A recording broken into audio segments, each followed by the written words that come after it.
Bien, bienvenidos estudiantes del curso de Inmunología de la Universidad Nacional.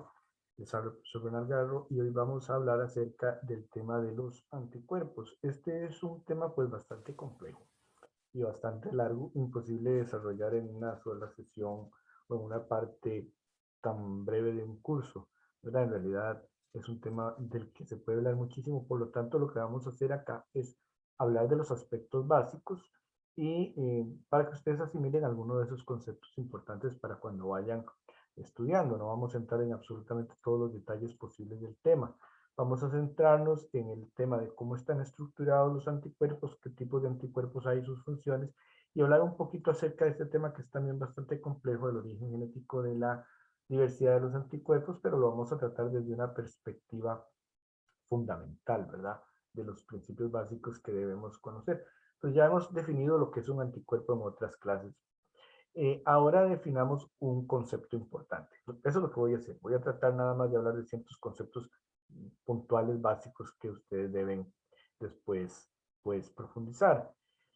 Cuando se reconoce un antígeno cualquiera, digamos una molécula, se reconoce un microorganismo, por ejemplo una proteína, no se reconoce por parte de la molécula de reconocimiento, digamos un anticuerpo, no se reconoce todo el antígeno, se reconocen ciertas partes del antígeno que van a tener cierta estructura tridimensional de tal manera que esto le da información a la molécula que lo reconoce. Entonces no reconoce todo el antígeno, reconoce una parte. Esa parte del antígeno que reconoce se llama epitopo. Entonces, por ejemplo, aquí, es un ejemplo, digamos que esto es un antígeno, digamos que fuera una bacteria. Entonces se reconocen algunas partes del antígeno, se reconocen los epitopos. Contra estos epitopos pueden actuar los anticuerpos. Y como vemos aquí, podemos tener un anticuerpo para cada epitopo distinto. Entonces aquí también tenemos un antígeno y esta parte que es reconocida, no todo el antígeno, la parte que es reconocida es un epitopo. La superficie de la molécula de reconocimiento, digamos en este caso del anticuerpo, sería el paratopo. Entonces el paratopo reconoce al epitopo. Los antígenos son reconocidos por los linfocitos B y T, que entonces son activados. Cuando el antígeno llega y reconoce al linfocito, y se une, digamos, lo reconoce el linfocito B o el linfocito T, estos son señalizados para activarse, para proliferar, qué sé yo. En el caso de los linfocitos B, para convertirse en células plasmáticas que van a producir anticuerpos contra esos antígenos, y a eso lo llamamos la vía o respuesta humoral adaptativa.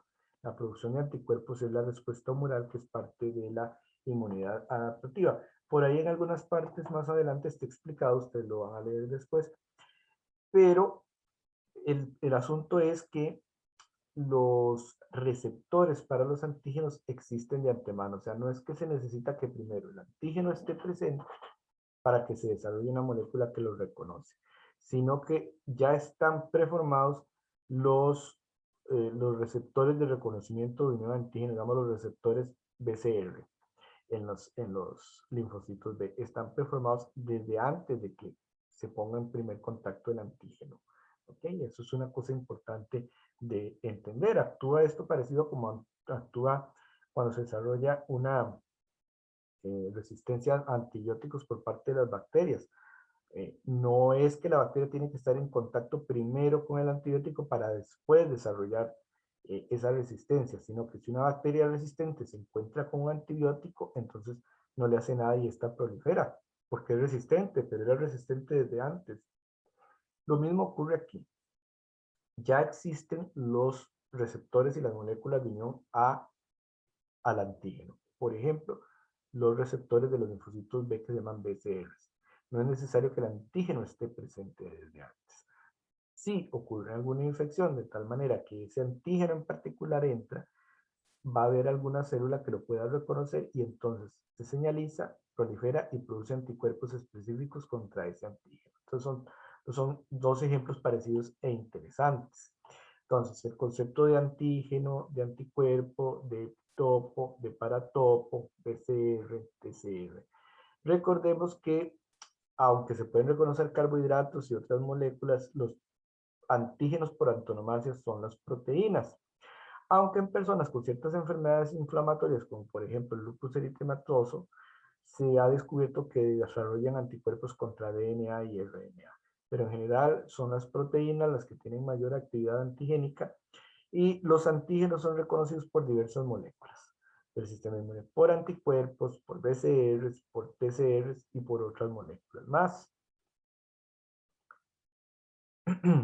Bueno, los anticuerpos son proteínas séricas. ¿Qué significa eso? Que están en el plasma sanguíneo y pertenecen a una superfamilia de proteínas que se llama la superfamilia de las inmunoglobulinas IG. Así que si digo anticuerpo o digo IG o inmunoglobulina, pues podemos asumir que es lo mismo, que estamos hablando de lo mismo, son sinónimos. Ahora sabemos que son producidos por células plasmáticas, que son linfocitos B, que se han especializado en la producción de anticuerpos.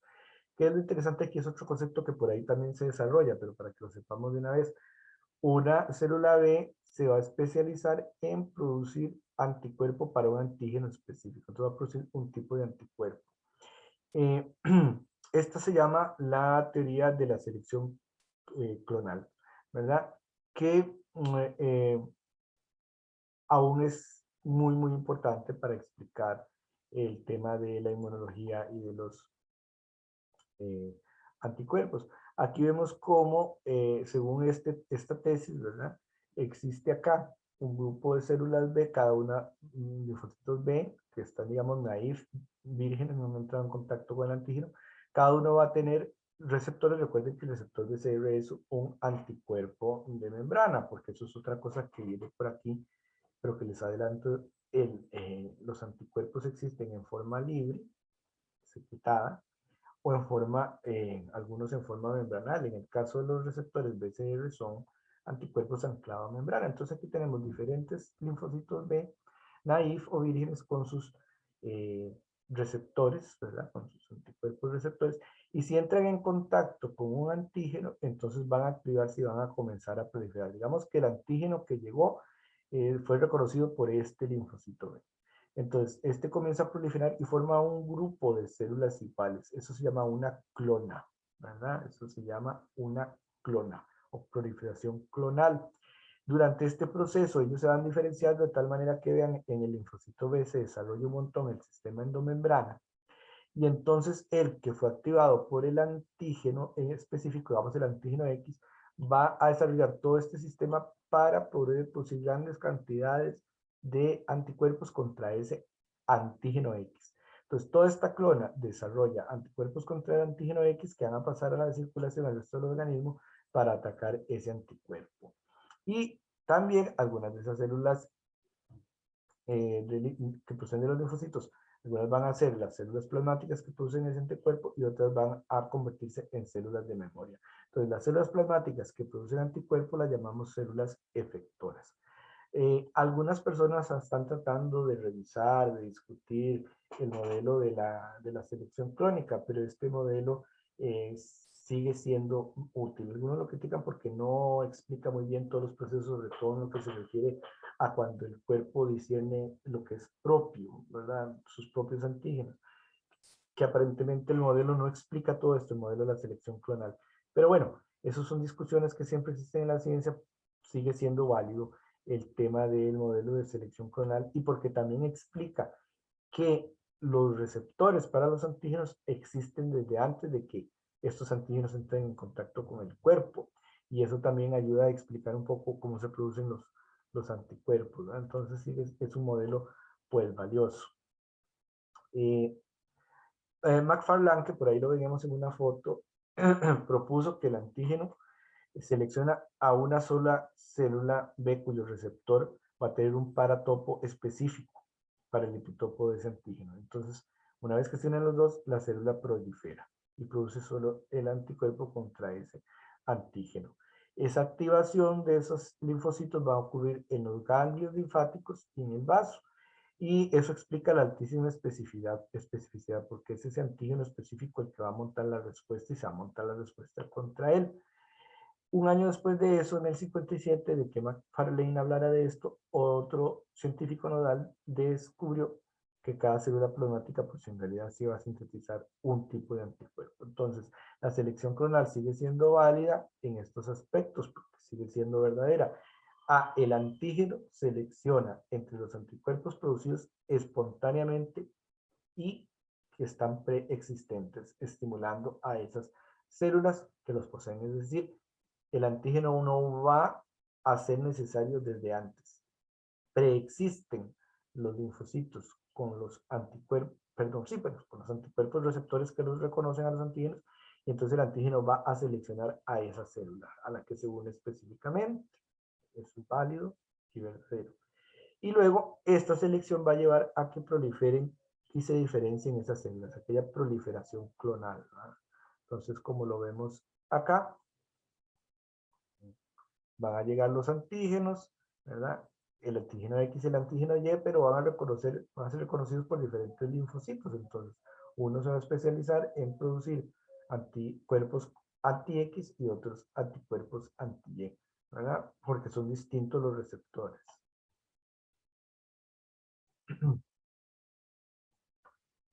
Bueno, de las moléculas del sistema inmune que reconocen al antígeno hay tres muy importantes, que son las moléculas del complejo mayor de histocompatibilidad o MHC, que son MHC1 y 2, de dos tipos, los TCRs, que son los receptores de los linfocitos T, y las inmunoglobulinas. Dentro de ellas caben los BCRs, ¿verdad? Porque son inmunoglobulinas. Entonces, de estos tres, las que se unen con mayor especificidad y que pueden discriminar mejor entre antígenos son los anticuerpos, las inmunoglobulinas. Los anticuerpos también se descubrieron primero y fueron caracterizados primero. Las otras moléculas se fueron descubriendo poco a poco, después con el tiempo. Entonces aquí vemos, por ejemplo, un antígeno reconocido por el complejo mayor de histocompatibilidad, reconocido por un TCR. Claro que el TCR tiene que reconocerlo dentro del contexto del complejo mayor de histocompatibilidad, o aquí reconocido por un anticuerpo. Todas esas moléculas reconocen al antígeno. Eso se lo resumí aquí, en esta tablita, en donde viene la característica y el tipo de molécula del sistema inmune que reconoce: inmunoglobulinas, TCRs y complejo mayor de histocompatibilidad. Sitio de unión del antígeno en las inmunoglobulinas. Van a haber tres regiones o tres asas complementarias, ¿verdad? Una en la cadena liviana y una en la cadena pesada, que se llaman CDRs, o regiones de determinación de complementariedad, ¿verdad? Por eso las siglas CDRs. En los dominios VH y tres también en los dominios VL. ¿Qué significaba V? La región variable. H, cadena pesada del anticuerpo. Entonces, esto va a ser la región variable de la cadena pesada del anticuerpo, la región variable de la cadena liviana del anticuerpo. Entonces, si vemos aquí el esquemita, esta chiquitita sería la cadena liviana y esta grande la cadena pesada. Entonces, tanto aquí en la región variable liviana como en la región variable pesada, van a haber tres tiras cortas de tres asas cortas de aminoácidos que se llaman CDRs, o regiones determinantes de la complementariedad. Entonces fueron tres asas de un lado, tres asas del otro, y se forma el sitio de reconocimiento del antígeno en las inmunoglobulinas. Como las inmunoglobulinas habíamos dicho que tienen forma de Y, van a tener un sitio de reconocimiento acá y otro sitio de reconocimiento acá. O sea, son bivalentes, tienen dos sitios de reconocimiento al antígeno. En los TCRs o receptores de los linfocitos T también hay tres regiones determinantes de la complementariedad en los dominios variable alfa y también tres en los dominios variable beta, porque como aquí ya las cadenas no se llaman liviana y pesada, sino que se llaman alfa y beta, pues va a haber tres CDRs en la cadena alfa, tres CDRs en la cadena beta. En el complejo mayor de histocompatibilidad se va a formar aquí como una hendidura, ¿verdad? Que está compuesta por los dominios alfa 1 y alfa 2, las cadenas alfa 1 y alfa 2, si estoy hablando del complejo mayor de histocompatibilidad 1. Y se van a llamar alfa 1 o beta 1 si estoy hablando del complejo mayor de histocompatibilidad 2. Esos detalles del complejo mayor de histocompatibilidad todavía no los hemos visto, los veremos luego, pero ya vamos adelantando, ¿verdad? Ya sabemos también que ellas sirven como un marco de referencia para presentarle el antígeno a otras células, por ejemplo los linfocitos T. El tipo de antígeno que se une. Bueno, A las inmunoglobulinas ellas reconocen proteínas, lípidos, polisacáridos, antígenos pequeños. Ya vimos que en algunos casos pueden inclusive reconocer DNA o RNA. Pero vuelvo a repetir que para los anticuerpos o las inmunoglobulinas en general, los mejores antígenos son las proteínas, aunque puedan reconocer todos estos otros. Para los TCRs o receptores de los linfocitos T, ellos van a reconocer un complejo en donde esté el antígeno, principalmente de tipo proteico, metido en el complejo mayor de histocompatibilidad. Entonces, cuando el complejo mayor de histocompatibilidad tiene ese antígeno procesado en una célula presentadora de antígeno, ahí viene y se une el TCR y él reconoce estos complejos.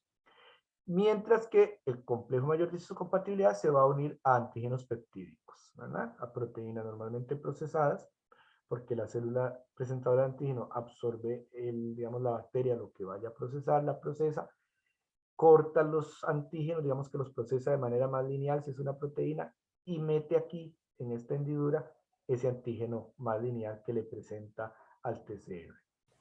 Naturaleza del antígeno, naturaleza antigénica.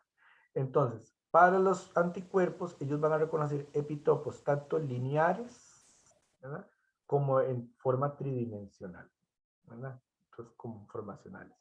Los TCRs van a reconocer epitopos lineales de péptidos y secuencias de 2 a 3 aminoácidos, o secuencias cortitas también, pero que estén otra vez, insisto, metidas en el complejo mayor de histocompatibilidad. Para el complejo mayor de histocompatibilidad va a reconocer epitopos lineales y algunos aminoácidos de un péptido, o sea, unos cuantos, 2, 3 de un péptido. La tasa de on-off, es decir, la tasa de unión y de liberación. Para las inmunoglobulinas, esa tasa de recambio va a ser así. La tasa de carga es rápida, ¿verdad? Y la descarga va a ser rápida a mediana, es decir, va a variar. Rápido como lo agarra, variable como lo suelta. En los TCRs es un proceso lento. Tanto el proceso de carga o on es lento como el proceso de descarga off. Y para el complejo mayor de histocompatibilidad es lento el off y súper lento el off. O sea, recogen el antígeno, se complejan con él lentamente y para ya soltar ese complejo es todavía más lento. Para soltarlo es el más lento de los tres. Bueno, eso está aquí resumido en esta tablita. Les presento alguna información así resumida porque se puede hablar muchísimo, pero estos son como las cosas básicas a las que quiero que ustedes se enfoquen. Por eso es que les estoy nada más pues trayendo a refrescar esos aspectos básicos de este tema.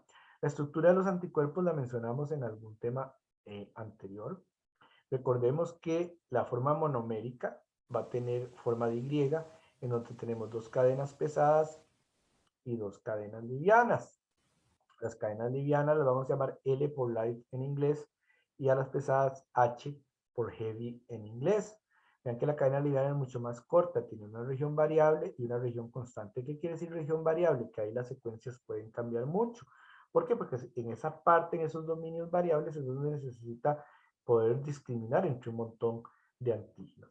La cadena pesada va a tener su región variable, pero vean que va a tener 3 o 4, dependiendo del anticuerpo del que estemos hablando, 3 o 4 segmentos constantes. Entonces, en la cadena liviana, vamos a decir que está compuesta por VL, que es la parte, el dominio variable de la cadena liviana, y por CL, constante de la cadena liviana. En cambio, la cadena pesada va a tener VH, que es el dominio variable de la cadena pesada, y CH, 1, 2 y 3, y en algunos CH4, ¿verdad? Constante pesada 1, 2, 3 y hasta 4. Los anticuerpos van a tener sus cadenas unidas por puentes de disulfuro. ¿Entre quiénes se forman los puentes de disulfuro? Entre cisteínas. Vamos a tener puentes de disulfuro que comunican la región constante. Vean que la cadena liviana solo tiene una región constante. La CL de la cadena liviana con constante 1 de la cadena pesada. Y también va a haber puentes de disulfuro que unen las dos cadenas pesadas entre sí. Aquí alrededor de la región que se llama bisagra, ¿verdad?, que es más laxa, que permite incluso cierta flexibilidad y en la estructura del anticuerpo, pues se llama bisagra. Ahí cerca, circundante la región de la bisagra, vamos a tener cadenas que unen, puentes de disulfuro que unen las dos cadenas pesadas entre sí. También en la región de las cadenas pesadas vamos a tener sitios donde, por ejemplo, se unen las moléculas del complemento, que ya habíamos hablado, ¿verdad? En la activación clásica del complemento, eso ya lo vimos hace un tiempito. Aquí está más o menos en esta posición, ¿verdad? Puede variar un poquito, pero digamos que está acá. Y también, además de eso, cuando ya se forma el anticuerpo, se le van a agregar cadenas de oligosacáridos, de carbohidratos en diferentes regiones. Entonces, esa es la estructura básica del anticuerpo. Cuando se comenzaron a hacer estudios de proteólisis, ¿verdad? Porque recuerden que los anticuerpos fueron los primeros de las moléculas del sistema inmune que se aislaron, se purificaron y se comenzaron a estudiar y a caracterizar, por eso son los mejor conocidos. Cuando se empezaban a hacer los primeros estudios, se vio que con cierto tratamiento enzimático se podía partir en dos regiones, que había una región que seguía pudiendo reconocer al antígeno, y por eso esta región, que sería esta parte de acá, como decir los dos brazos de la Y, la llamamos región FAP, que quiere decir fragmento de unión al antígeno.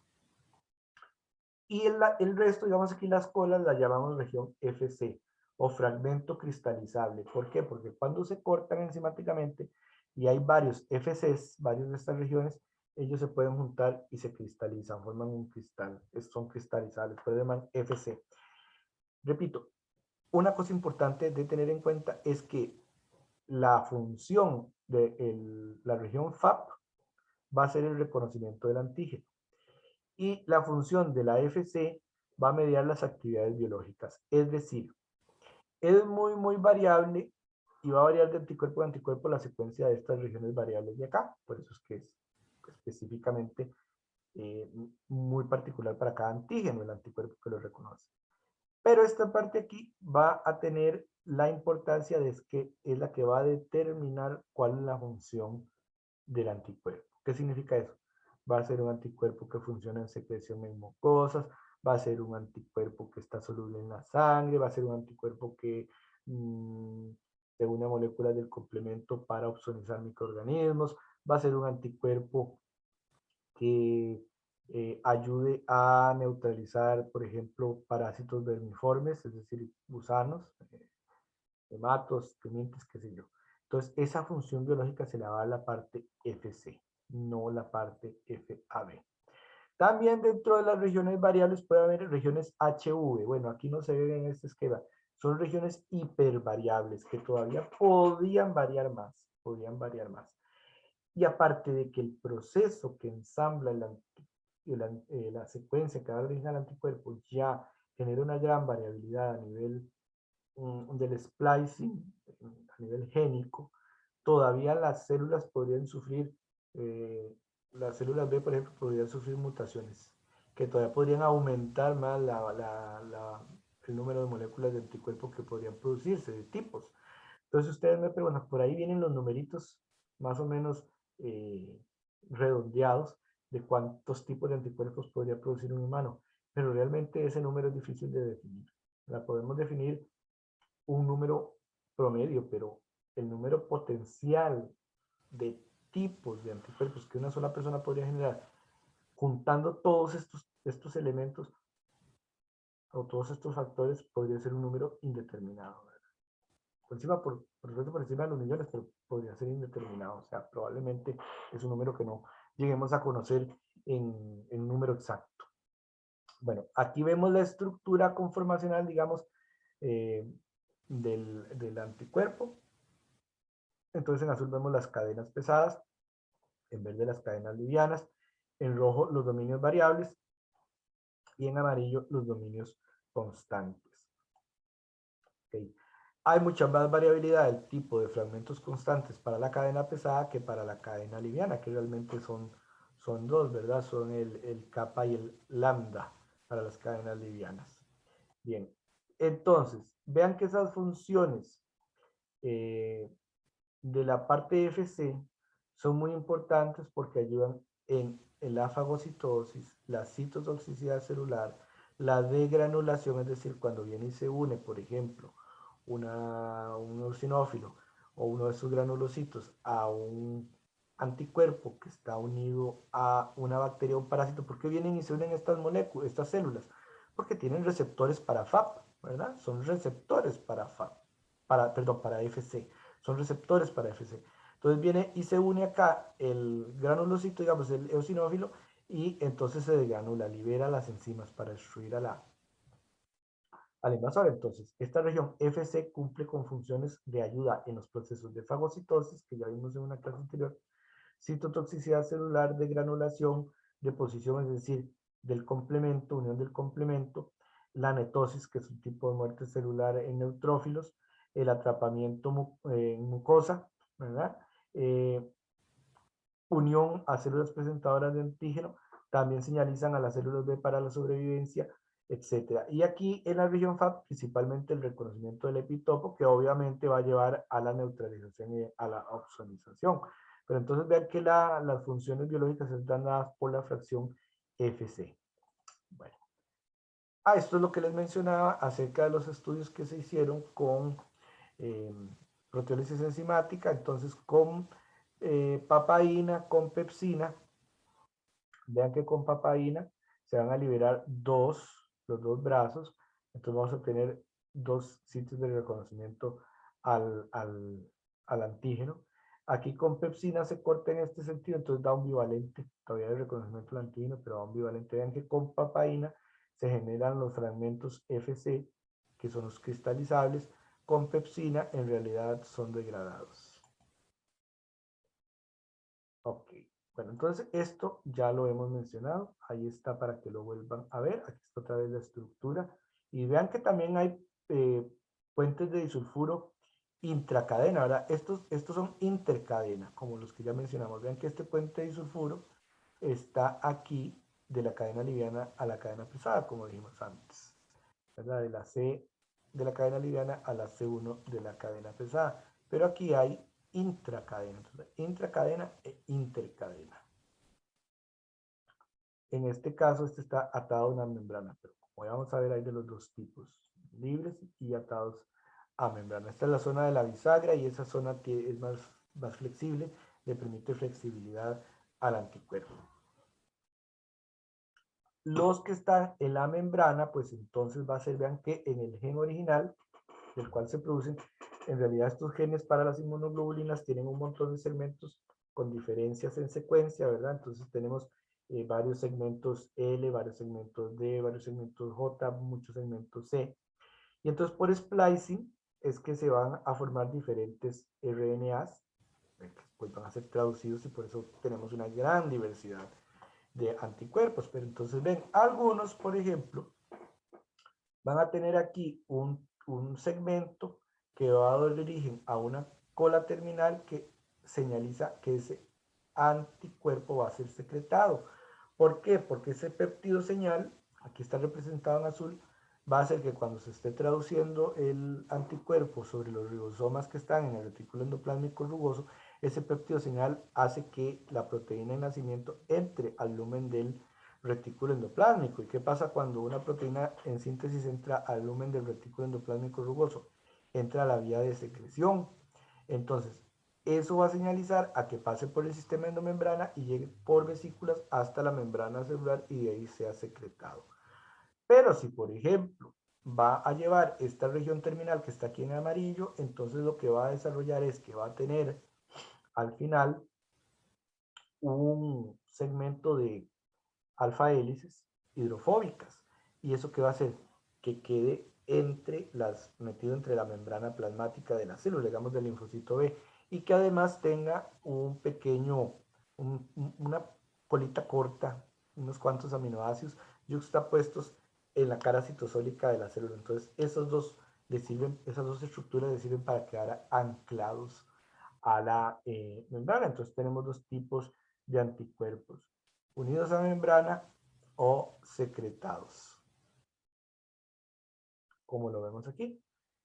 Este secretado lleva ahí su péptido señal y este es de membrana. Tiene aquí la alfa hélice hidrofóbica y una colita corta citoplasmática que está yuxtapuesta en la cara citosólica, en la hemicapa citosólica de la membrana plasmática. Bueno, lo de los puentes disulfuro ya lo vimos. Aquí está cómo se forman. Ven, entonces aquí está una cisteína vecina con otra cisteína vecina. ¿Y qué es lo que ocurre para que se forme un puente disulfuro? ¿Cuál es la diferencia entre esta y esta? Que este está, aquí este grupo tiólico está reducido y aquí está oxidado. Entonces ha habido una oxidación. Y así es como se forman los puentes disulfuro. Ahora bien, hablábamos de la fracción FC y de que esta le daba la actividad biológica, digamos, por así decirlo, al anticuerpo. Esas son las funciones efectoras. Para que finalmente se den esas funciones efectoras, hace falta que el anticuerpo interaccione con otros componentes del sistema inmune, como quienes, fagocitos, como ya vimos en otras clases, moléculas del complemento y también, por ejemplo, eosinófilos, cuando el ataque es a nivel de parásitos macrocelulares. Dentro de las funciones efectoras entonces de los anticuerpos vamos a tener la opsonización, que señaliza para la eh, fagocitosis, ¿verdad? Como vemos acá, el antígeno, el anticuerpo lo une y el anticuerpo es reconocido, por ejemplo, por un macrófago, y entonces se da la fagocitosis. ¿Por qué? Porque el anticuerpo ayuda a la opsonización de ese antígeno. La otra función efectora es la activación de las células mastoideas para eliminación de parásitos vermiformes, por ejemplo, ¿verdad? Y también de eosinófilos. La neutralización de los patógenos, ¿verdad? La neutralización de toxinas, es decir, destruir toxinas, puede ser no solo al patógeno, sino anticuerpos contra las toxinas. Activación del sistema de complemento y citotoxicidad mediada por células pero dependiente de anticuerpos. ¿Qué significa eso? Sonó como complicado. Digamos que esta célula está infectada por un virus. En este caso es un virus sincitial respiratorio, pero podría ser cualquier otro virus.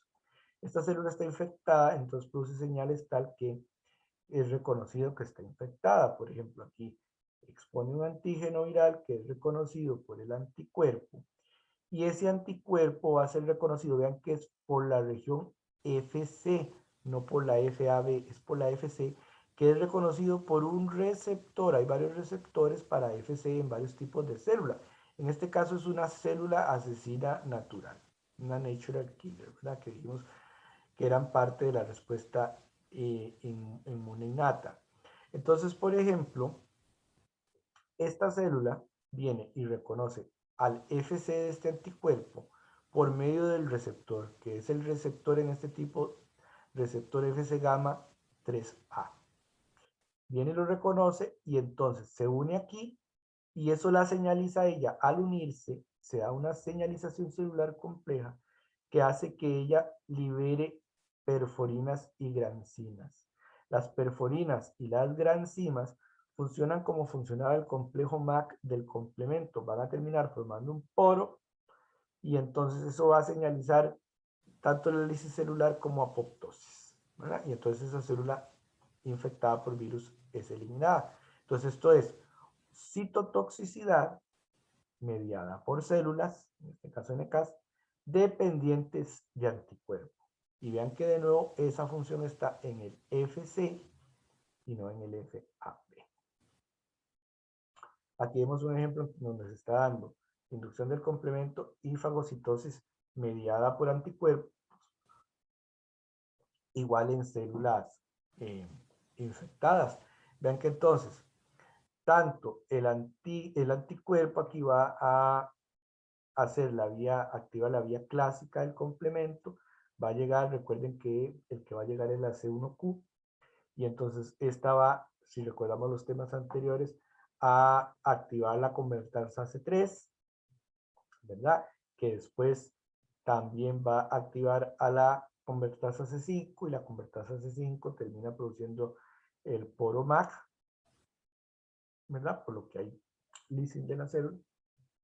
Y también al mismo tiempo, como vimos en la filmina anterior, el anticuerpo también está atrayendo a fagocitos que van a destruir la célula, la van a fagocitar, digamos, si fuera un macrófago. Entonces, En todas estas vías participan los anticuerpos. Ven que entonces es completamente difícil eso de dividir entre sistema innato y adaptativo, pues sí hay diferencias, pero ven que todo al final está entremezclado. Toda la respuesta inmune está entremezclada. Es que es muy, muy interesante. Muy bien. Aquí tenemos el caso de algunas estructuras de anticuerpos. En este caso es el IgA, que es dimérico, porque hay dos unidades unidas y va a ser secretada. Vean que cuando hay dos unidades, cuando hay multímero, recuerden, monómero es cuando solo una proteína, multímero es cuando hay varias proteínas unidas. Esto es un multímero porque hay dos, o sea, es un dímero. Vean que estas dos IgA van a estar unidas por un péptido cortito que se llama cadena J por joint o unión, ¿verdad? Y también cuando van a ser secretadas, pues tienen una estructura que señaliza que van a ser secretadas, que van a facilitar la secreción, por ejemplo, si es secreción a través de mucosas como la mucosa intestinal. Dato interesante, un adulto sano, de peso promedio de 70 kilos, va a producir 2 o 3 gramos de anticuerpo por día. De esos 2 o 3 gramos, 2/3 son IgA, entonces es la que se produce más. Sintetizados en las células plasmáticas que están en las mucosas, como la mucosa gástrica y la mucosa respiratoria. ¿Por qué ahí? Porque ahí es donde hay más contacto con el exterior, en la mucosa respiratoria y en la mucosa gástrica, ¿verdad? Y esas son secretadas a los lúmenes. ¿Qué eran los lúmenes? Los huecos adentro de los organismos, al lumen de las vías respiratorias, al lumen del intestino. Entonces, de esos 2-3 gramos de anticuerpo que produce una persona por día, 2/3 son IgA, más, que se puso en mayor cantidad. Estos son conceptos cuando usted va a fraccionar una muestra de sangre, la va a centrifugar. Normalmente se le pone algún tipo de anticoagulante para que no se forme el coágulo, para que no se forme esto al fondo, para que me quede así el plasma, una región ahí de células blancas y plaquetas y abajo los eritrocitos, pero que no se coagulen. Entonces se le pueden agregar heparina, que es una la trombina, que es un anticoagulante, EDTA o etilendiamino tetracetic acid o ácido etilendiamino tetracético, ¿verdad? También es otro coagulante que agarran el magnesio y el calcio, no dejan que la sangre se coagule y son anticoagulantes, ¿verdad? Y entonces obtengo esto aquí. Esto se llama plasma, esta fracción líquida, porque contiene fibrinógeno. Si no se le agrega un anticoagulante y se deja que se coagule sola la sangre en media hora, 45 minutos, entonces se va a formar un coágulo. Y entonces esta sección sobrenadante ya no se llama plasma, no es el plasma sanguíneo, porque el plasma sanguíneo contiene todas las proteínas del plasma de la sangre, sino que esto sería suero. ¿Por qué la diferencia de nombre? Porque si se deja que el coágulo ocurra o se dé naturalmente, el fibrinógeno, ¿verdad? Se convierte en fibrina. Y la fibrina forma una red que atrapa todos los glóbulos y todas las sangres y las células y forma un coágulo sólido. Entonces el suero sería plasma, pero sin fibrinógeno, ¿verdad? Aquí sí hay fibrinógeno y aquí no hay. Un suero capaz de reconocer y reaccionar con un antígeno, porque contiene una cantidad ahí detectable, una cantidad importante de anticuerpo contra ese antígeno, se llama un antisuero. Entonces, el suero que puede reaccionar con un antígeno se llama un antisuero, ¿verdad? Vean que el suero tiene todas las proteínas del plasma, lo único que no va a tener son las proteínas de la cascada de coagulación, porque quedaron aquí en el coágulo, pero sí el resto de las proteínas de la sangre o del plasma sanguíneo, entre ellos las inmunoglobulinas. La serología entonces sería el estudio de los anticuerpos y sus interacciones con antígenos a nivel sérico, ¿verdad? A nivel plasmático. Entonces la serología. Las inmunoglobulinas se llaman así porque, bueno, para empezar, las proteínas séricas, las proteínas del sero, se pueden dividir en dos grupos, albúminas y globulinas. Eso depende de la solubilidad que ellas presentan. Las inmunoglobulinas se pueden dividir cuando se hace un corrido electroforético, ellas van corriendo a diferentes velocidades y el grupo de las globulinas como que migra en 3 grupos. Entonces, el grupo de globulinas primero, que migra más rápido, alfa, el segundo beta, el tercero gamma. ¿Por qué? Porque es el tercero y la tercera letra del alfabeto griego es la gamma. Alfa, beta, gamma. Como ellas pertenecen al tercer grupo de las globulinas, entonces se llaman gamma globulinas, ¿verdad? Gamma globulinas. Ok, entonces las inmunoglobulinas, que son los anticuerpos, pertenecen al grupo de las gamma globulinas. ¿Por qué inmunoglobulinas? Porque tienen función inmune, por eso se llaman inmunoglobulinas, pero son globulinas pertenecientes a las gamma globulinas.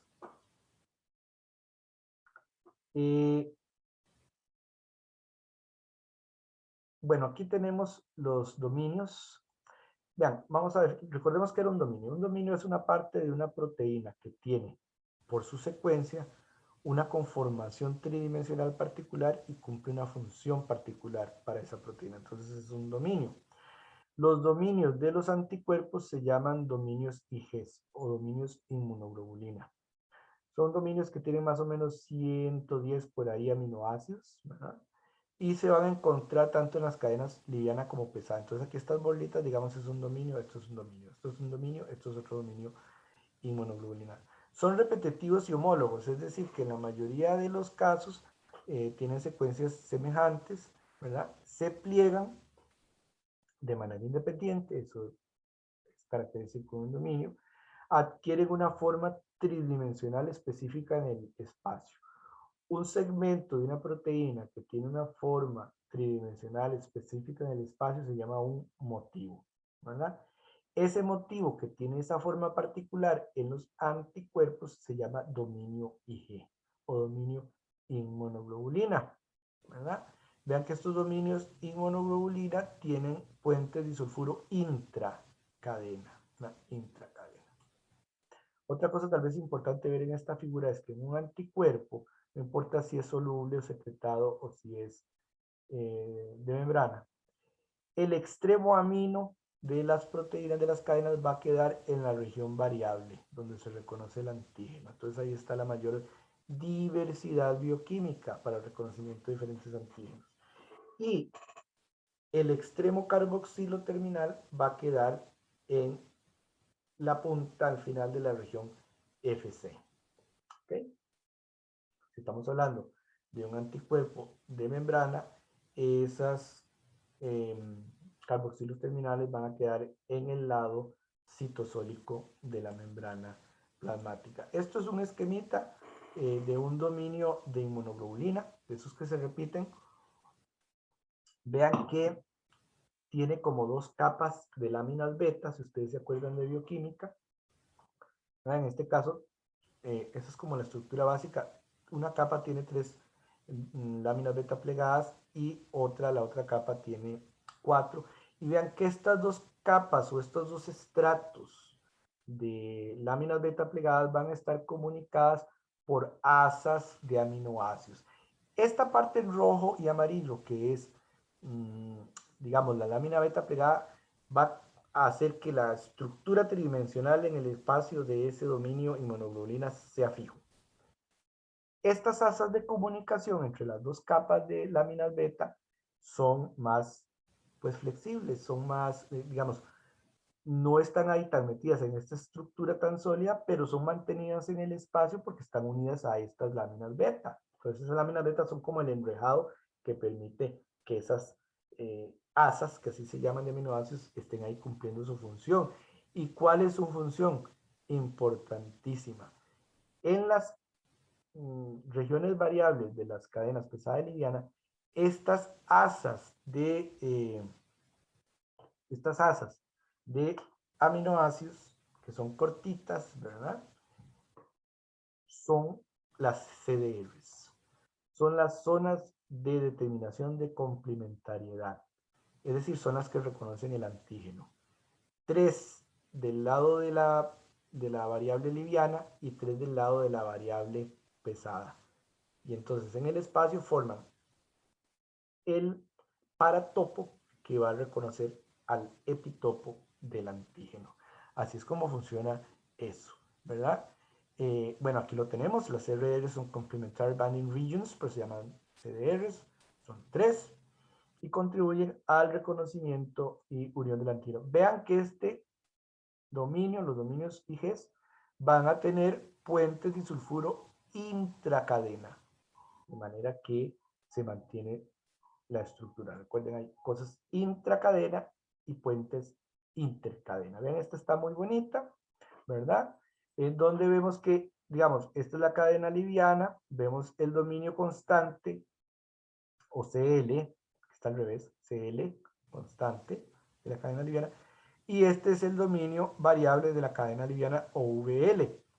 Y vean que aquí está, muy bonitas las dos capas de láminas beta plegadas, aquí está el puente disulfuro intradominio, también lo vemos, intracadena, perdón, y aquí vemos las 3 CDRs, ¿verdad? CDR1, CDR2, CDR3, que ayudan al reconocimiento del antígeno.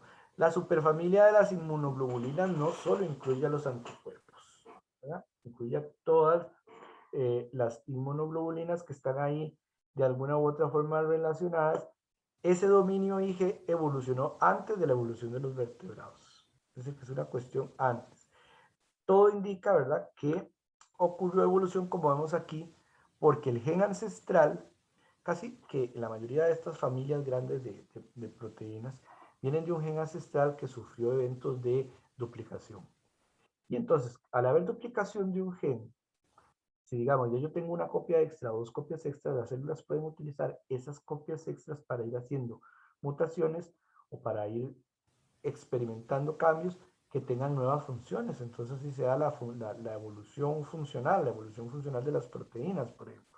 Entonces, este gen ancestral sufrió eventos de duplicación que después se fueron diversificando, esos duplicados se fueron duplicando más y se fueron diversificando, y entonces dieron origen a una gran superfamilia de proteínas que se llama la superfamilia de las inmunoglobulinas.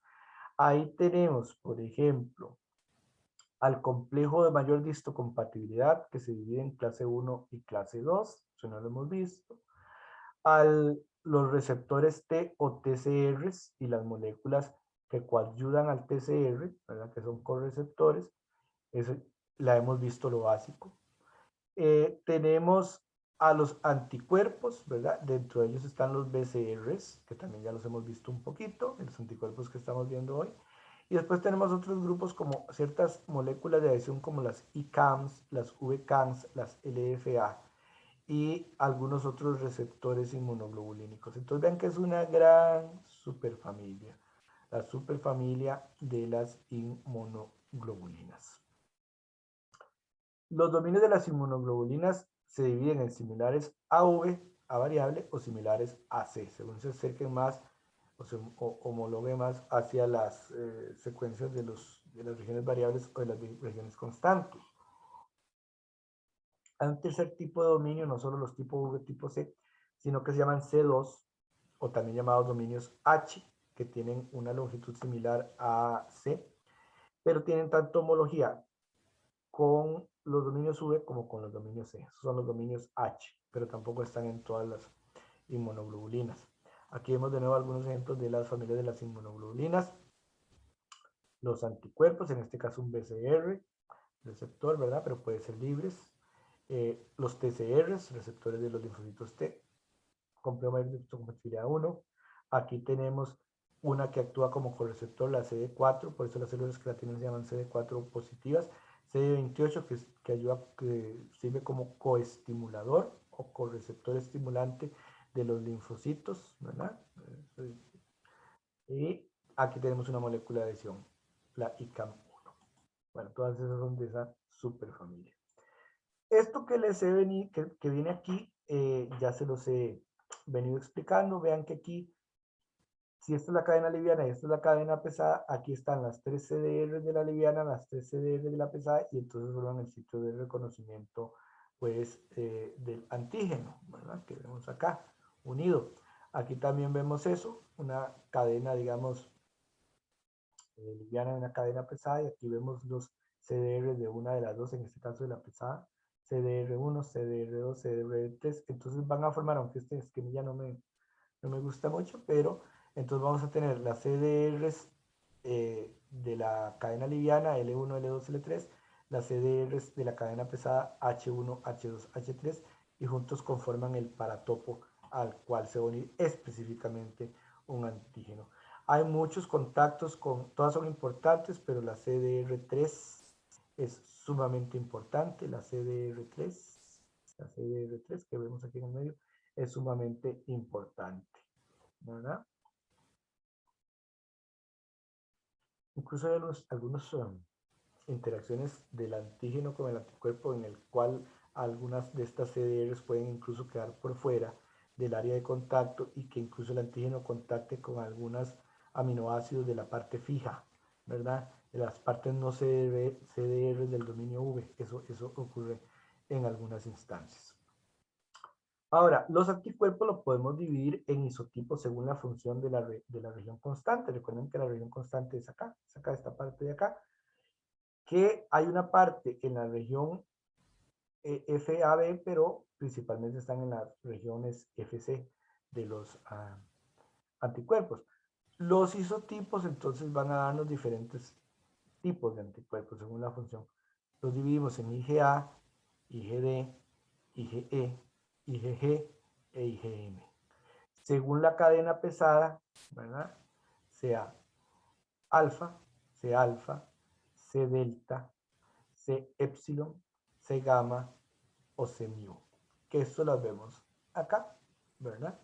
De hecho hay 7 dominios, pero vean, cada uno de estos puede tener un montón de isotipos. Lo vemos como solo una cajita de un solo color. Pero digamos que yo estoy viendo aquí C mu, puede haber un montón de variables de C mu aquí, ¿verdad? Entonces realmente para cada anticuerpo se va a escoger solo un, por ejemplo, si es IgM, se va a escoger un tipo de C mu, por ejemplo.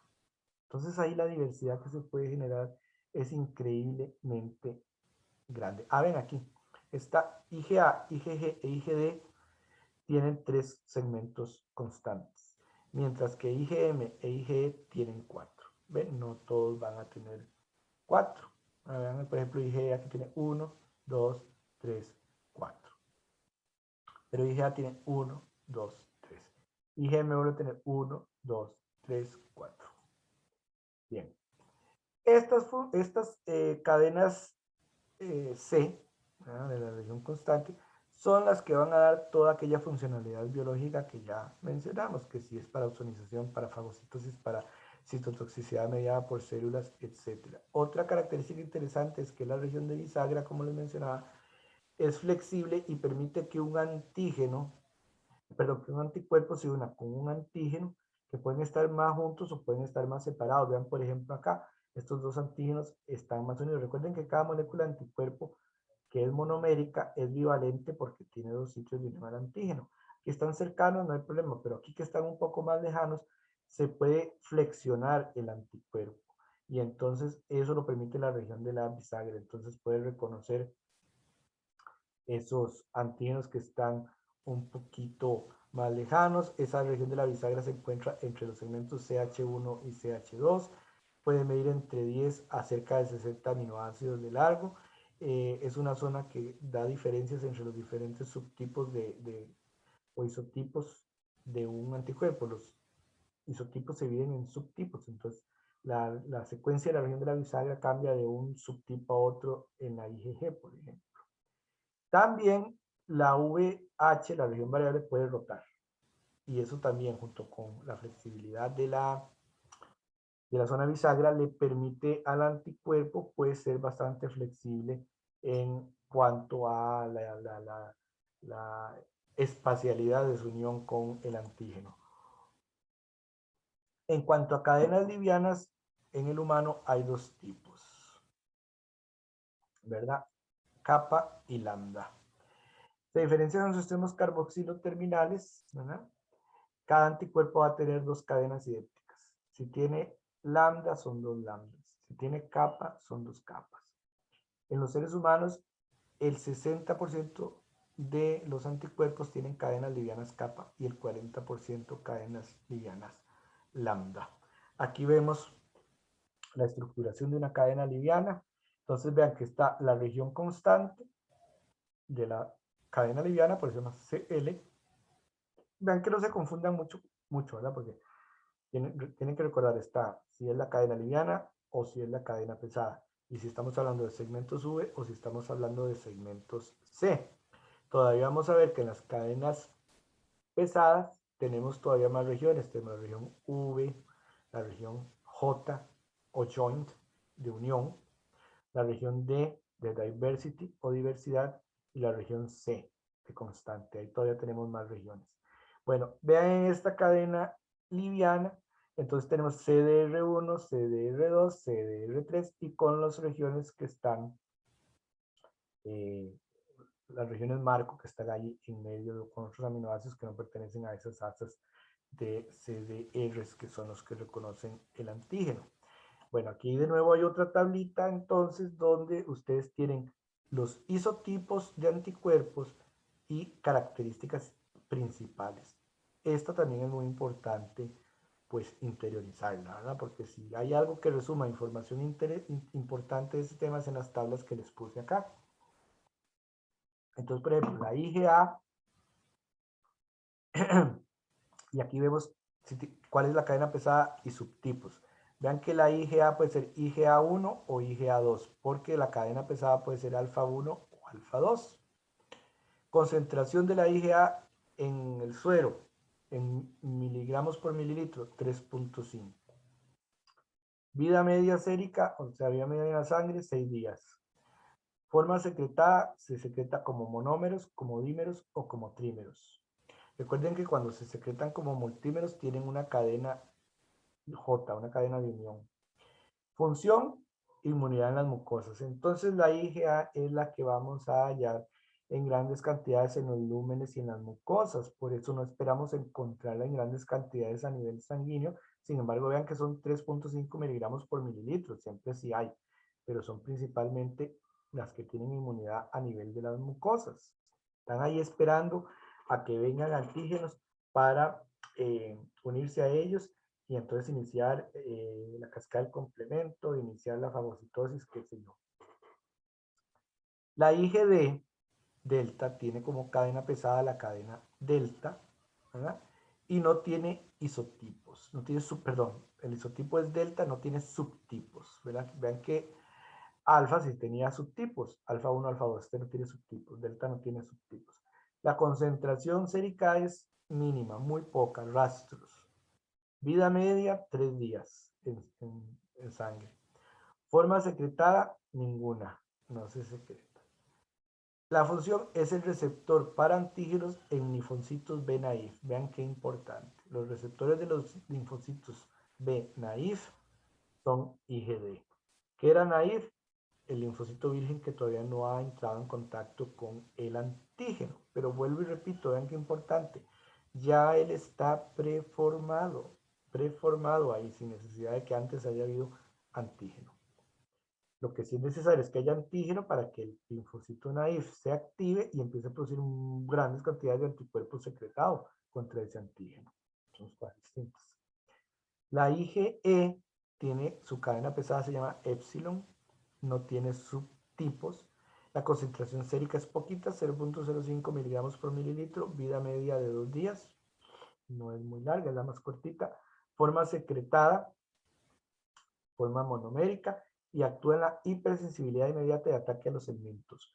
IgE, ataque a los parásitos macrocelulares vermiformes. El minto o vermiforme quiere decir un gusano, un nematodo, por ejemplo.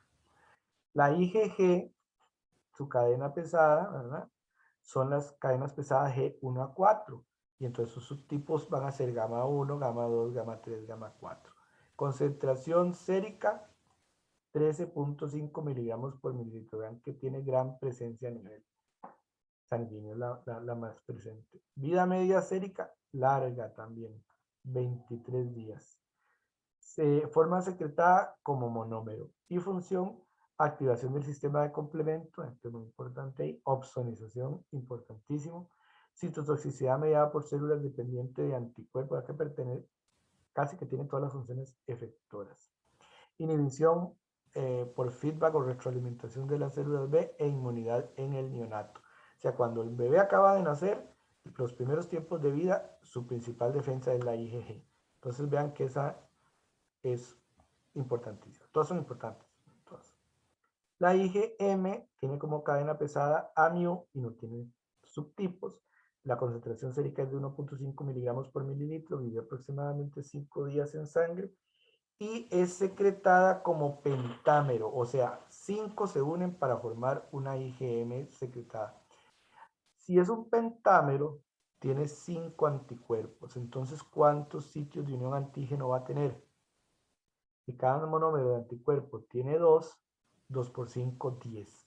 Y resulta que entre más cantidad entre más multimérico pueda ser un anticuerpo, más ávido es para unirse al antígeno, ¿verdad? Porque hay más sitios de unión, no porque se unan más rápido que la forma monomérica, sino porque hay más sitios de unión. Funciones de la IgM, receptor antigénico en los linfocitos B-naïf también, y recuerden que puede haber forma monomérica, pero la pentamérica es la que es de secreción, ¿verdad? Y puede también ser receptor de los linfocitos B-naïf y activan el sistema de complemento. Entonces esta tablita también muy importante. Aquí tenemos esos isotipos, ¿verdad? Los vemos acá. IgG, IgA como dímero secretario. Entonces ven, aquí está la cadena J, la cadena de unión. Esto sería otra parte de la proteína que ayuda a la secreción, ¿verdad? A través de las mucosas. Tengo un monómero de IgD, un número de IgE, que recuerden tiene cuatro segmentos constantes. Y aquí tengo un pentámero de IgM. Y aquí está de nuevo la cadena de unión. Estos son puentes disulfuro.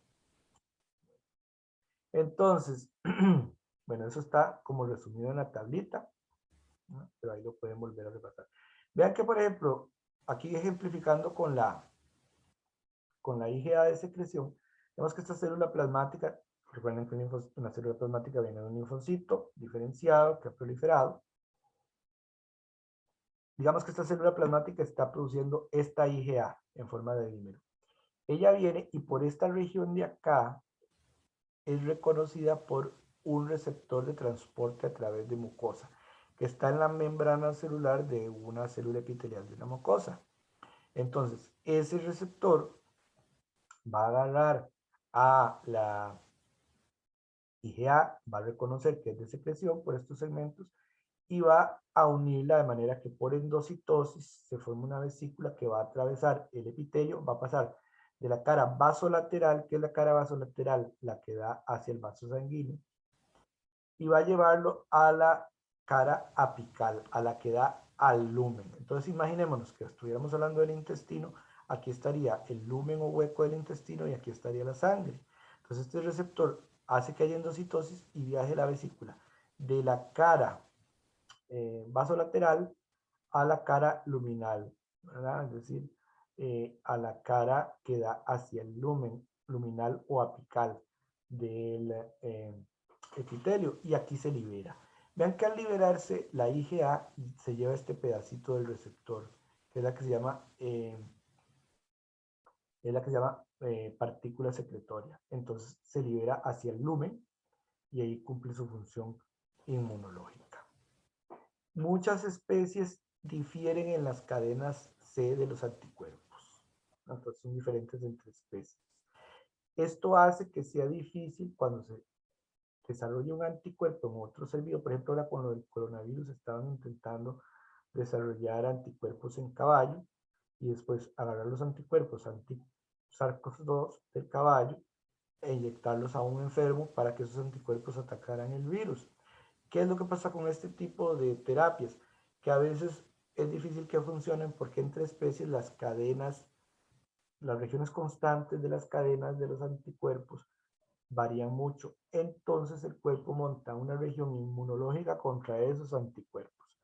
Entonces puede ser que le inyecten los anticuerpos que van a hacer la medicina, pero el cuerpo forme anticuerpos contra los anticuerpos, ¿verdad? Una de las maneras en que se está tratando de sobrepasar ese problema es desarrollar anticuerpos monoclonales. porque esos van a desarrollar una reacción inmune solo contra un epítopo específico de una parte de un antígeno.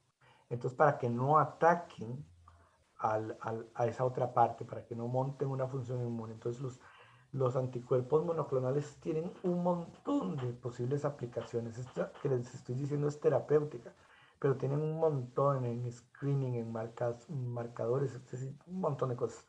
Creo que hay algún momento en el que tenemos que hablar de anticuerpos monoclonales, me parece. Pero por si acaso, aquí les expliqué al menos el concepto y por ahí les tengo una filmina de cómo se producen esos anticuerpos monoclonales, ¿verdad? Que es muy interesante. Bien, aquí hay otros conceptos importantillos, digamos. Un anticuerpo anti-alotípico es un anticuerpo que reconoce alotipos o variables polimórficas en algunos individuos. Y un anticuerpo anti-idiotípico son los anticuerpos que reconocen diferencias en las asas CDR de otros anticuerpos. ¿Ok? Entonces, los tipos de CDRs se llaman idiotipos. Si un anticuerpo reconoce un CDR, es un anticuerpo contra un anticuerpo. Entonces son anticuerpos antiidiotípicos, como estos que estamos viendo acá. Este anticuerpo reconoce un CDR y entonces, que es un idiotipo, entonces un anticuerpo antiidiotípico, ¿verdad? Los antialotipos son los que reconocen variantes polimórficas de un anticuerpo. Entonces aquí lo tenemos eso resumido. Los isotipos son los que ya vemos, los que se diferencian por las cadenas heavy, por las cadenas pesadas. Entonces que la IgA, la IgG, la IgM, la IgD, esos son los isotipos. Los alotipos son los que tienen regiones C o constantes casi iguales, pero con pequeñas diferencias entre uno y otro. Diferentes individuos de la misma especie podrían tener pequeñas diferencias ahí. Entonces, sus anticuerpos no son exactamente iguales en sus regiones constantes, aunque se utilizaran los mismos segmentos génicos para formarlos. Esos son los alotipos. Los idiotipos son los que tienen la capacidad de reconocer diferencias en las asas CDRs o de reconocimiento de complementariedad, ¿verdad? En las cadenas variables de otros anticuerpos del mismo individuo. Hay algunos que dicen que producimos estos anticuerpos, que estos anticuerpos tienen que jugar papeles importantes en ciertos procesos, por ejemplo, en enfermedades, pero eso está en estudio, eso todavía no está definido y podría ser. Muchísimas cosas dentro de la inmunología, por más que sea avanzado, pues todavía no las conocemos todas, obviamente. Bueno, esto fue para introducir el tema, lo puse aquí, el tema de los anticuerpos monoclonales por su importancia.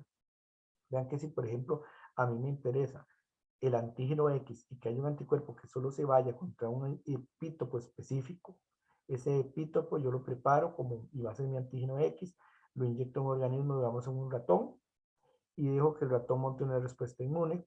Recuerden que uno de los sistemas en donde hay contacto de los linfocitos con los antígenos es el vaso, por ejemplo. Entonces se deja un tiempo, se toman células del vaso de ese individuo que se infectó con el epítopo o antígeno X y se van a fusionar con una línea de células de mieloma que sea mutante, ¿verdad? Y que no pueda crecer, que sea mutante, ¿por qué? Porque no puede crecer por sí sola en medio HAT, que es medio hipoxantina, aminopterina, timidina. Entonces, a esa mezcla de células del vaso con el mieloma, se las junta y se agrega polietilenglicol. ¿Qué va a hacer el polietilenglicol? Va a facilitar que la membrana celular de esta célula, digamos, de una célula esplénica, o sea, una célula del vaso es una célula esplénica, se fusione con la célula de mieloma y entonces los cromosomas quedan ahí intactos y se forma una célula de dos células, se forma un hibridoma. Ahora, este hibridoma va a tener una característica que le dio la célula de mieloma, que como son malignas, es que se reproduzcan y se reproduzcan y se reproduzcan células malignas, inmortales. Y entonces se reproducen un montón y entonces yo puedo coger hibridomas y crear clonas. ¿Qué es eso? Que de un hibridoma se me produce toda una colonia de células Y en el sobrenadante del medio en que están creciendo, yo busco con un anticuerpo si está el antígeno. O sea, perdón, con el antígeno busco si ahí está el anticuerpo que a mí me interesa. Y entonces, si está el anticuerpo, quiere decir que produje una célula, un hibridoma que va a producir un anticuerpo monoclonal solamente, que va a actuar solamente contra el epitopo que a mí me interesó. Entonces yo puedo agarrar esa clona y reproducirla, y entonces ya tengo una población de células que produce el anticuerpo monoclonal. El medio HAT va a producir solamente, va a permitir que vivan solamente las células que son híbridos inmortalizados, o sea, donde se hibridizó la célula del vaso con el mieloma. Solo si esos dos se unieron van a sobrevivir. ¿Por qué? Porque las células del mieloma usadas traen una mutación que es que ellos no tienen HGPRT, que es una enzima que se llama hipoxantinguanina, fosforil ribotransferasa. Entonces, esta fosforibosiltransferasa, es una enzima que se necesita para la biosíntesis de purinas e indirectamente de pirimidinas. Recuerden que las purinas y las pirimidinas son las bases nitrogenadas. Entonces, ¿para qué se ocupa? Para la biosíntesis de DNA. Y una célula que no puede sintetizar DNA, pues se muere. Entonces, las células normalmente van a tener dos maneras ahí de jugársela para sintetizar purina. Una se llama vía dependiente de tetrahidrofolato, ¿verdad? Una vitamina. Y otra se llama la vía de salvamento o la vía de sobrevivencia, que depende de la HGPRT. Pues entonces se utilizan células de mieloma que no tengan HGPRT. Como no tienen la enzima, no pueden utilizar la vía del salvamento. Tienen que utilizar la vía del tetrahidrofolato, ¿verdad? Tienen que depender de la vía del tetrahidrofolato. Dentro del medio HAT hay aminotriptilina, que impide la síntesis de tetrahidrofolato. Por lo tanto, la vía de nuevo de síntesis de purinas y pirimidinas, ¿verdad?, está bloqueada. ¿Qué pasa entonces? Las células del mieloma no tienen HGPRT, pero cuando se forma el hibridoma, las células del mieloma van a obtener la enzima HGPRT de los esplenocitos o de las células del vaso. Entonces, solo los hibridomas van a complementarse porque ellas no tienen HGPRT. El medio no permite utilizar la vía dependiente del tetrahidrofolato. Pero si el hibridoma se formó, ese hibridoma va a permitir la vía de la HGPRT porque las células del vaso sí la tenían. Entonces, la hipoxantina y la eptimidina les permite sintetizar a los hibridomas, sintetizar DNA en ausencia de tetrahidrofolato, ¿verdad? Porque para eso se ponen hipoxantina y timidina en el medio. Por eso es que el medio, les decía, se llama hipoxantina, guanina, el medio HAT, el medio HAT se llama así por los componentes hipoxantina, aminotriptilina, timidina. Muy bien. Y así este medio me permite solo seleccionar, la conclusión es que permite seleccionar solo los hibridomas exitosos, donde se ha hibridizado una célula del vaso con una célula del mieloma. Y entonces ahora vamos a tener células híbridas que van a crecer y crecer y crecer y van a producir y producir y producir y producir en grandes cantidades el anticuerpo monoclonal que a mí pues me interesa, ¿verdad? Y entonces así yo puedo obtener anticuerpos monoclonales que esté buscando para una función específica. Por ejemplo, aquí vemos algunos ejemplos en que se ha tratado en aplicaciones terapéuticas. Por ejemplo, cuando se han producido anticuerpos monoclonales contra CD20, que lo que van a hacer es que haya disminución de los linfocitos B para tratar, por ejemplo, artritis reumatoide o esclerosis múltiple. Cuando, por ejemplo, el anticuerpo monoclonal va contra el VEGF, que se utiliza para atacar el cáncer de colon, el cáncer de seno, por ejemplo. O por ejemplo, cuando el target, cuando el blanco es el factor de necrosis tumoral, y entonces ese anticuerpo monoclonal va contra el TNF, y así se permiten, por ejemplo, tratar enfermedades inflamatorias mediadas por el TNF, como la enfermedad de Crohn o como por ejemplo la artritis reumatoide. Llegado a este punto, vemos el tema del origen genético de la diversidad de los anticuerpos, pero como esta parte es muy compleja, a mí lo que me interesa es que sepan lo fundamental, en el sentido de que, bueno, ya esto de que se sintetizan los receptores antes de que esté el antígeno presente, ya se los expliqué, ¿verdad? Durante su evolución hay una proliferación de los linfocitos, ¿verdad? Y hay varios puntos de chequeo, checkpoints, que si la célula no está cumpliendo con lo que tiene que cumplir, sufre apoptosis. Por ejemplo, las células primero expresan la mitad del receptor, luego la segunda mitad, y entonces si no van cumpliendo con esto, van a sufrir apoptosis, ¿verdad?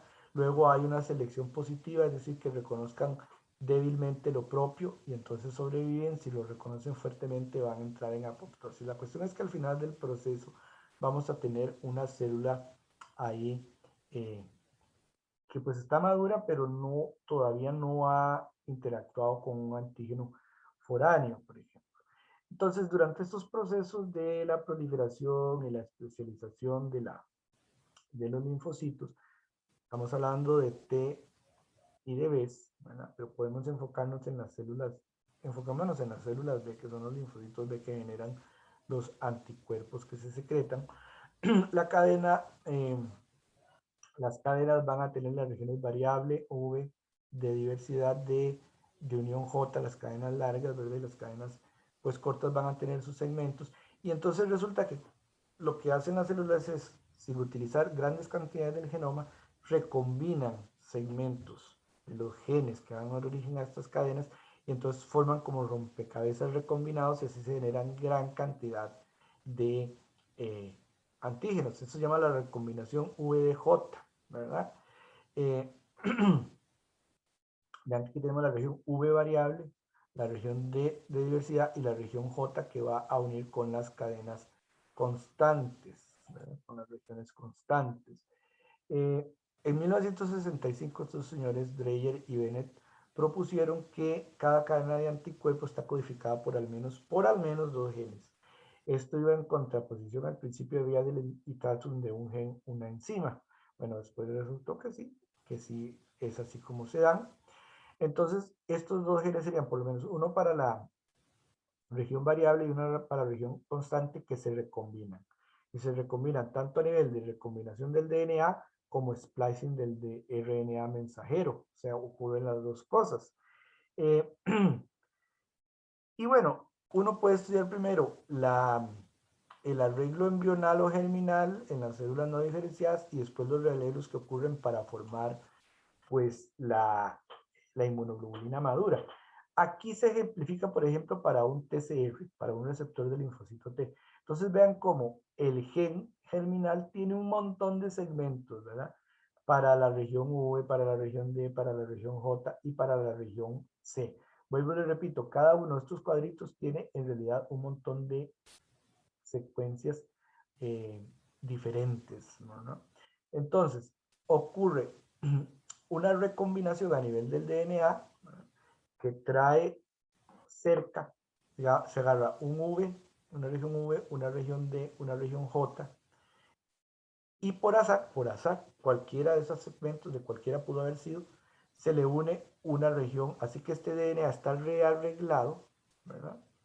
Va a sufrir transcripción, ¿verdad? Y en esa transcripción después va a ocurrir splicing, es decir, ocurre una transcripción en donde vamos a tener varias posibilidades de C, pero ocurre un splicing en el RNA para que se forme el RNA maduro y se corta todas las otras regiones C para que quede solamente V, D, J y un C.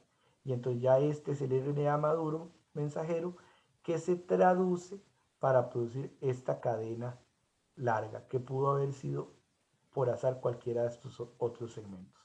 Esto para la cadena alfa, lo mismo ocurre con la cadena beta, porque recuerden que el PCR tiene cadena alfa y cadena beta.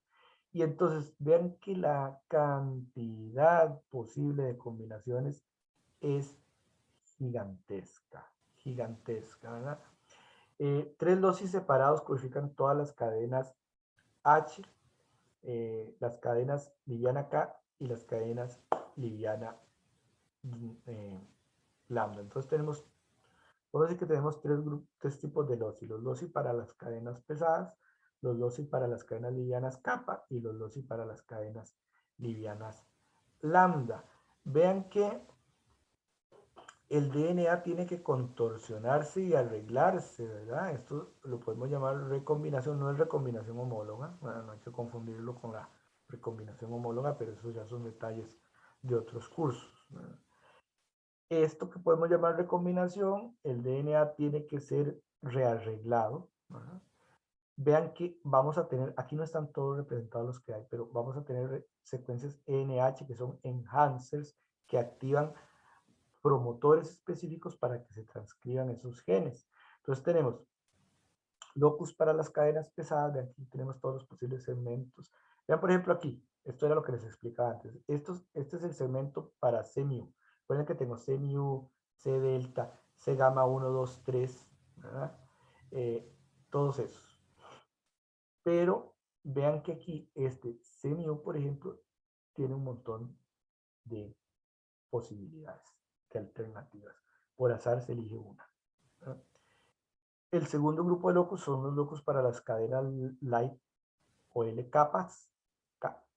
Y el tercer locus para las cadenas livianas lambda. Vean que el locus para las cadenas pesadas está en el cromosoma 14. El locus para la cadena kappa está en el cromosoma 2. El locus para la cadena lambda está en el cromosoma 22, respectivamente, como está aquí. El número de genes V, por ejemplo, va a variar entre especies de mamíferos y también va a variar entre diferentes locus. Pues como les digo, es un tema un poquito complicado. Los segmentos J o de unión, que son estos que vemos acá, miden unos 30-50 pares de bases, están separados entre sí por DNA espaciador, como podemos ver acá. Estos genes J están ahí a diferentes distancias después de la región V, ¿verdad? Están entre las regiones V y las regiones C. Aquí vemos las regiones V, aquí las regiones C, en el medio de las regiones J o de unión. Por ejemplo, en la IgG, el dominio H tiene un locus adicional que es el de diversidad o D, diversity, significa D. Para la L capa, tengo un solo gen, C, es el gen C capa. Para la cadena L lambda hay 4 genes, ¿verdad? Entonces tenemos C lambda 1, C lambda 2, C lambda 3, C lambda 4. Tanto para C capa como para C lambda existe un solo exón que codifica todo el dominio C, ¿verdad? Para la cadena liviana. Pero para las cadenas pesadas hay 5 o 6 dominios C. 3 o 4 se usan para el dominio C en sí y 2 para el extremo carboxilo transmembranal cuando el anticuerpo es un anticuerpo transmembrana. La región V de las cadenas livianas van a tener dos segmentos, variety y joint, o sea, V y J, variedad y unión, ¿verdad? Aquí podemos ver la cadena liviana, tiene el segmento V y el segmento J, más el segmento, un segmento C. Para las cadenas pesadas, tenemos variety o VH, porque es pesada, diversity, diversidad, y tenemos J, joint. Y tenemos entonces 3 o 4 segmentos pesados, ¿verdad? CH1, CH2, CH3, CH4. TM es para los que son membranales, es la parte de la alfa hélice que les decía, transmembranal hidrofóbica. Y este sería para esos mismos transmembranales el extremo citoplásmico, que da a la cara citoplásmica de la membrana celular. Aquí vemos el ensamblaje de la cadena liviana, entonces Vean que esto L es el segmento líder, que después pues, puede ahí ser quitado. Tenemos V, que se une con J a nivel del DNA. Esto es reacomodo del DNA V, D y J. Variety, diversity, join, se juntan los extremos C. Luego hay transcripción. ¿Qué quiere decir? Aquí se produce el RNA mensajero pre, que lo veríamos aquí. Y después de eso ocurre el splicing para entonces unir el segmento, ya a nivel de RNA, el segmento C que se les seleccionó, se quita el segmento de RNA espaciador y se va a quedar conformada la cadena liviana VJC. Vean que aquí desaparece el segmento líder y aquí está la cadena pues liviana. En la cadena pesada pues ocurriría algo parecido, pero entonces tenemos el segmento líder para un segmento V, 1D, 1J. Vean que primero se unen D y J, luego este D y J que se escogieron al azar se une con el V escogido al azar. Aquí tenemos los diferentes segmentos C que de nuevo van a sufrir aquí transcripción. Se escogen los 3 segmentos o los 4 segmentos que vayan a estar formando parte de la cadena pesada. Ocurre transcripción y ya tenemos la cadena pesada. Entonces, como se puede elegir al azar de entre esta cantidad de segmentos, hay una gran cantidad de posibilidades. Se calcula que estos procesos van a originar unos 15.000 tipos de cadenas livianas y unos 18.000 tipos diferentes de cadenas pesadas. Si multiplicamos las posibilidades entre 15.000 y 18.000, vamos a tener más de 27 millones de tipos de anticuerpos. Por eso es que se pueden responder a cosas que inclusive no hayan entrado en contacto nunca con el cuerpo. Y si aparte de eso sumamos la hipermutación somática, que más o menos va a cambiar una base por cada 1000 divisiones celulares, el número potencial de anticuerpos que podría producir un individuo en su vida, pues es un número muy difícil de determinar, ¿verdad? Por eso es que hay tanta diversidad. O sea, los detalles de esto son mucho más que esto que les he estado explicando. Al final de todo este proceso, las modificaciones post-traduccionales lo que hacen es remover el fragmento o segmento líder que les comentaba y se agregan los carbohidratos ya al puro final. Entonces ya queda el anticuerpo listo. Vean que un punto importante de este proceso que les expliqué es lo que se llama recombinación L de los segmentos L de J, la de entre paréntesis porque no todos van a tener D, como ustedes recordarán, solo en ciertas cadenas pesadas. Van a haber secuencias de 7 y de 8 bases ahí de nucleótidos que llaman heptámeros y nonámeros, espaciados por DNAs espaciadores de 12 o 23 bares de bases, y estos se arreglan en forma que dan una señal, ¿verdad? Dan una señal de que ahí debe haber un splicing, de que debe haber una recombinación, porque eso es a nivel del DNA, debe haber una recombinación del DNA. ¿Quién hace esa recombinación? ¿Quién reconoce de esos heptámeros y nonámeros? Una enzima que se llama recombinasa VDJ. Esa es la que entonces junta quiénes van a ser los exones, quiénes van a ser los que van a salir al azar, ¿verdad? Porque recuerden que se selecciona al azar. Entonces, para esta recombinación puede ocurrir delección y ligación. Va a ocurrir delección y ligación del DNA. ¿Qué ocurre aquí? Que cuando se reconoce esa señal, esos heptámeros y nonámeros, se dobla el DNA entre los puntos en que se van a cortar, se corta, se elimina el fragmento en medio y entonces quedan unidos estos otros dos segmentos. Entonces es como quedan unidos, por ejemplo, este segmento V con este segmento J. Vuelvo y repito, ¿cuál segmento V? ¿Cuál segmento J? El que al azar se elija para ese linfocito.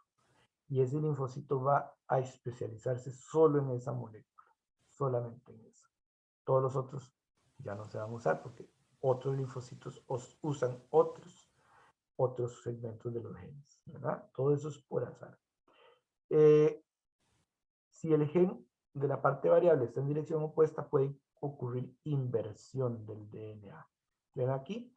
que quedaba en dirección opuesta, entonces hay una inversión. El DNA es agarrado y vuelto al revés para que quede en la dirección adecuada. Y entonces después de eso ocurre el corte del DNA y el sellado, la recombinación. Entonces este V va a quedar cerca de este J porque hubo una inversión, un corte y una recombinación. ¿Ok? Durante este proceso de recombinación se acercan los genes V, D y J que se vayan a usar para el anticuerpo y receptor que vaya a producir esa célula B. Ellos se acercan físicamente a los, hacen que se acerquen los promotores a los enhancers. Vean que al hacer estos cambios recombinatorios del DNA, que recuerden no es recombinación homóloga, este promotor, por ejemplo, va a quedar cerca de este enhancer. Entonces, este enhancer va a activar este promotor. Recuerden que la regulación génica, no sé si lo recuerdan en sus cursos de biología, genética y bioquímica, es mucho más compleja en los eucariontes que en los procariontes. Entonces vamos a tener enhancers y vamos a tener represores, secuencias represores o silenciadoras. Y tenemos enhancers o estimuladores que pueden estar antes del gen o después del gen. Y pueden estar incluso a grandes distancias del gen. No necesariamente tienen que estar cerca. En este caso estamos viendo un enhancer que está a posteriori, pero este enhancer por medio de proteínas coestimuladoras, coactivadoras, que aquí no se ven en este esquema, está activando a este promotor para que se transcriban este V, este J, esta región espaciadora y este C que se empalmaron ahí por recombinación a nivel del DNA. Luego ocurre la transcripción, ¿verdad? Y se da el transcrito, ¿verdad? Si es de una cadena pesada, entonces todavía puede haber ahí splicing de ese RNA transcrito. Bueno, y vean que en estos procesos en el límite donde está el heptámero con el segmento codificante, ¿verdad? Se va a dar ese rearreglo, eso es mediado por RAC1 y RAC2, que deben estar eh, acomplejadas para que RAC1 pueda actuar como endonucleasa.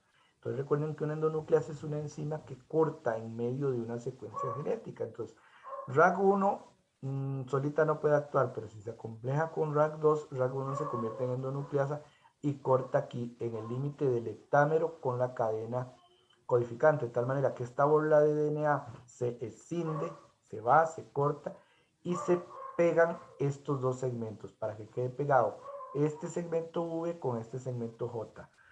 ¿Quién los pega? La endonucleasa Artemis participa en ello porque entonces estos dos segmentos ella los abre y tienen que ser reparados y unidos por la maquinaria NHEJ, por ejemplo, la DNA ligasa 4. Terminan de, entonces, se dobla el DNA, RAC1, RAC2 corta, ¿verdad? Recuerden que primero actúa la recombinasa VDJ. La recombinasa hace estos rearreglos en el DNA, lo dobla. Las RAC1 y RAC2 se acomplejan y reconocen el límite heptámero secuencia codificante. Cortan, se retira el DNA en medio.